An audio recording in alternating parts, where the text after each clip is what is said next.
அனைவருக்கும் தொழிலாளர் தின நல்வாழ்த்துக்கள். அதாவது நாளைக்கு மே தினம் 1. அதுக்கு முன்கூட்டியே இந்த வீடியோ பார்க்கணுன்னா கண்டிப்பாக சேவ் பண்ணி வச்சுட்டு இந்த வீடியோ வந்து ட்ரை பண்ணுங்கள். வீட்டில் இந்த ஸ்வீட்டு கண்டிப்பாக கிடையாது. படித்த வேலைக்கு தான் நம்ம போவோம்னு கேட்டால் எல்லா நாளும் முக்காடு போட்டு தான் உட்காந்துருக்கணும். ஸோ அதனால் கிடைச்ச வேலைக்கு போங்க, இஷ்டப்பட்டு வேலை செய்யுங்க, உங்களுக்கு பிடிச்ச மாதிரி இருங்க நாளையிலேருந்து. ஸோ இது நம்ம வந்து பால் பாயசம் தான் நம்ம செய்ய போகிறோம். பால் பாயசம் செய்யறது ஈஸி தான், உங்களுக்கே தெரியும்.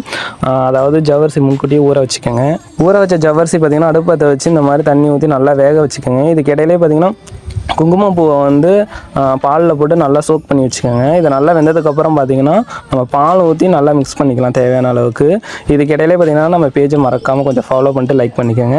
இது பார்த்திங்கன்னா ஒரு சைடு வெந்துக்கிட்டு இருக்கட்டும். இதுக்கு இடையிலே பார்த்திங்கன்னா முந்திரி திராட்சையை வந்து நல்லா நெய்யில் வந்து வறுத்து எடுத்துக்கோங்க. இதுக்கப்புறம் பார்த்திங்கன்னா நம்ம பாலில் ஊற வச்ச குங்குமப்பூவையுமே சேர்த்துக்கலாம்.